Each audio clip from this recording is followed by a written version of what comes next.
കേരളത്തിലെ സംസ്ഥാനങ്ങളുടെ വിഭജനം റദ്ദാക്കണമെന്ന് Tamil Nadu governor RN Ravi.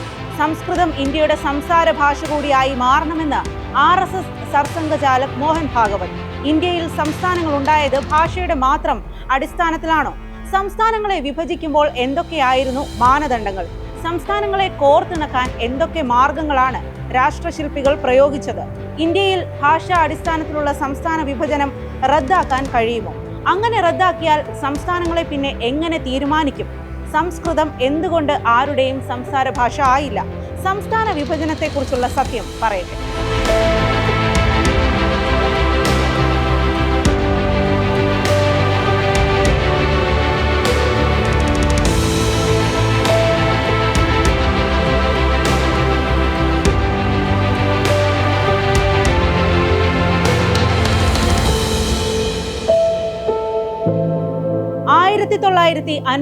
October 19 Telugu സംസാരിക്കുന്നവർക്കായി പ്രത്യേക സംസ്ഥാനം വേണമെന്ന് പറഞ്ഞ് പോറ്റി ശ്രീരാമുലു എന്ന റെയിൽവേ എഞ്ചിനീയർ നിരാഹാര സമരം തുടങ്ങി. 58ാമത്തെ ദിവസം അദ്ദേഹം മരിച്ചു. ഇതോടെ സമരം ആളിക്കത്തി. 2 ദിവസം കഴിഞ്ഞ ഡിസംബർ 17-ന് പ്രധാനമന്ത്രി ജവഹർലാൽ നെഹ്റു ആന്ധ്ര സംസ്ഥാനം പ്രഖ്യാപിച്ചു. അത് 1953 ഒക്ടോബർ 1-ന് നിലവിൽ വന്നു. ഭാഷാ സംസ്ഥാനങ്ങൾക്ക് ഇങ്ങനെ ജീവൻ മരണ സമരങ്ങളുടെയും ചരിത്രമുണ്ട്. അത് ഏതെങ്കിലും എക്സിക്യൂട്ടീവ് ഉത്തരവിലൂടെ നടപ്പായ സംഭവമല്ല. സംസ്ഥാന വിഭജനം തീരുമാനിക്കാനുണ്ടാക്കിയ സമിതിയുടെ അധ്യക്ഷൻ പ്രധാനമന്ത്രി ജവഹർലാൽ നെഹ്റു ആയിരുന്നു. സർദാർ വല്ലഭായ് പട്ടേലും കോൺഗ്രസ് അധ്യക്ഷൻ പട്ടാഭി സീതാരാമയ്യയുമായിരുന്നു സമിതിയിൽ. നാട്ടുരാജ്യങ്ങളായി വിഘടിച്ചു നിൽക്കുന്ന പ്രദേശങ്ങളെ യോജിപ്പിച്ചാൽ കൂടുതൽ രക്തച്ചൊരിച്ചിൽ ഉണ്ടാകുമെന്ന് സമിതി ഭയപ്പെട്ടു. രാഷ്ട്ര വിഭജനത്തിൽ ഉണ്ടായതുപോലുള്ള പ്രശ്നങ്ങളെയാണ് സമിതി ഭയന്നത്. ഭാഷാ അടിസ്ഥാനത്തിൽ വേണം സംസ്ഥാന വിഭജനം എന്ന് സ്വാതന്ത്ര്യത്തിന് മുൻപ് തന്നെ കോൺഗ്രസ് നിലപാട് സ്വീകരിച്ചിരുന്നു. എന്നാൽ സ്വാതന്ത്ര്യത്തിന് ശേഷം അതിനുള്ള നടപടികൾക്ക് വേഗമുണ്ടായില്ല. രാഷ്ട്ര വിഭജനത്തെ തുടർന്നുള്ള അലയൊലികളായിരുന്നു കാരണം. പക്ഷേ വിഭജനമില്ലാതെ ഏറെക്കാലം മുന്നോട്ടു പോയാൽ പുതിയ പ്രതിസന്ധികൾ ഉണ്ടാകുമെന്ന വെല്ലുവിളിയും ഉണ്ടായിരുന്നു. നാട്ടുരാജ്യങ്ങൾ അങ്ങനെ തന്നെ വിഘടിച്ചു പോയേക്കാം എന്ന പേടിയായിരുന്നു അത്. ഈ സാഹചര്യത്തിലാണ് സ്റ്റേറ്റ്സ് റീ ഓർഗനൈസേഷൻ കമ്മീഷൻ രൂപീകരിച്ചത്. ജസ്റ്റിസ് ഫസൽ അലി ആയിരുന്നു അധ്യക്ഷൻ. ജസ്റ്റിസ് അലി 267 പേജുള്ള റിപ്പോർട്ടാണ് സമർപ്പിച്ചത്. 1955 സെപ്റ്റംബർ 30-നാണ് അത് കൈമാറിയത്. ഭാഷയും സംസ്കാരവും മാത്രമല്ല പരിഗണിക്കേണ്ടത് എന്നാണ് കേന്ദ്ര സർക്കാരും കമ്മീഷനും പറഞ്ഞത്. ഇന്ത്യയുടെ സുരക്ഷയും ഐക്യവും മുന്നോട്ട് കൊണ്ടുപോവുക എന്നതിനാണ് പ്രാധാന്യം. ആഭ്യന്തര കലഹങ്ങൾ പൂർണ്ണമായും ഇല്ലാതാക്കുന്നതിനായിരിക്കണം മുൻഗണന. അതോടൊപ്പം ഭാഷ മാത്രം നോക്കി വിഭജിച്ചാൽ സാമ്പത്തിക പ്രശ്നങ്ങൾ ഉണ്ടാകും. ഒരു സംസ്ഥാനം രൂപീകരിക്കുമ്പോൾ അതിന് സ്വന്തം കാലിൽ നിൽക്കാൻ കഴിയുമോ എന്നുകൂടി പരിഗണിക്കണം. ഭാഷ ഒന്നായതുകൊണ്ട് മാത്രം കാര്യമില്ല. നിലനിൽപ്പിനാണ് പ്രാധാന്യം നൽകേണ്ടത്. ഭാഷാപരമാണ് വിഭജനം എന്ന് തോന്നാമെങ്കിലും അതുമാത്രമായിരുന്നില്ല മാനദണ്ഡം.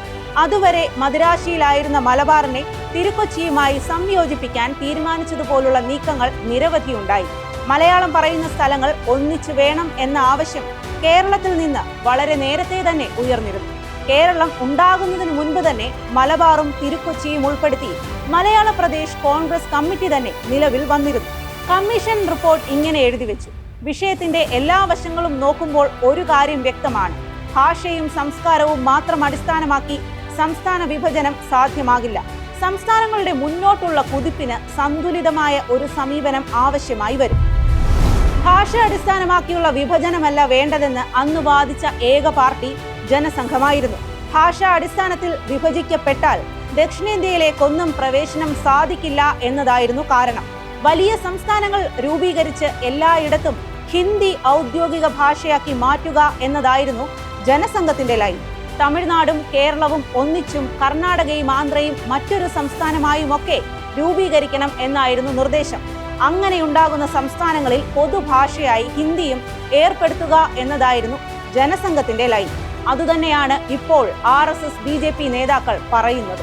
ഭാഷയുടെ അടിസ്ഥാനത്തിൽ മാത്രം വിഭജനം വേണ്ട എന്ന് കമ്മീഷൻ നിർദ്ദേശിച്ചതനുസരിച്ചാണ് ഇന്നത്തെ മഹാരാഷ്ട്രയും ഗുജറാത്തും ഒറ്റ ബോംബെ സംസ്ഥാനമായി നിലകൊണ്ടത്.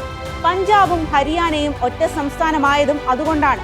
എന്നാൽ വലിയ തോതിൽ ജനങ്ങളുടെ പ്രക്ഷോഭങ്ങൾ വളർന്നു വന്നപ്പോൾ ബോംബെ വിഭജിച്ച് മഹാരാഷ്ട്രയും ഗുജറാത്തും സൃഷ്ടിക്കേണ്ടി വന്നു. പഞ്ചാബും ഹരിയാനയും പ്രത്യേകം നിലവിൽ വന്നു. ഭാഷാ അടിസ്ഥാനത്തിലുള്ള വിഭജനത്തിലൂടെ പുതിയൊരു സംസ്കാരം ഉയർന്നു വരുന്നതാണ് പിന്നീട് കണ്ടത്. ഒരേ ഭാഷ പറയുന്നവരുടെ ഐക്യം രാഷ്ട്രത്തിനു വേണ്ടിയുള്ള ഐക്യമായും പരിവർത്തനം ചെയ്തു. ഭാരതമെന്നും കേരളമെന്നും കേട്ടാൽ അഭിമാനവും ചോരത്തിളപ്പും വരുന്ന രീതി, അത് തമിഴ്നാട്ടിലും കർണാടകയിലും ആന്ധ്രയിലും ഒക്കെ സംഭവിച്ചു. ഇപ്പോൾ ഭാഷാ വിഭജനം വേണ്ട എന്ന് പറയുന്നവർക്ക് ഒരു ഉദ്ദേശമേ ഉള്ളൂ: ഹിന്ദി അടിച്ചേൽപ്പിക്കുക, അതുവഴി സംസ്ഥാനങ്ങൾക്ക് മേൽ രാഷ്ട്രീയ അധികാരം സ്ഥാപിക്കുക. നമസ്കാരം.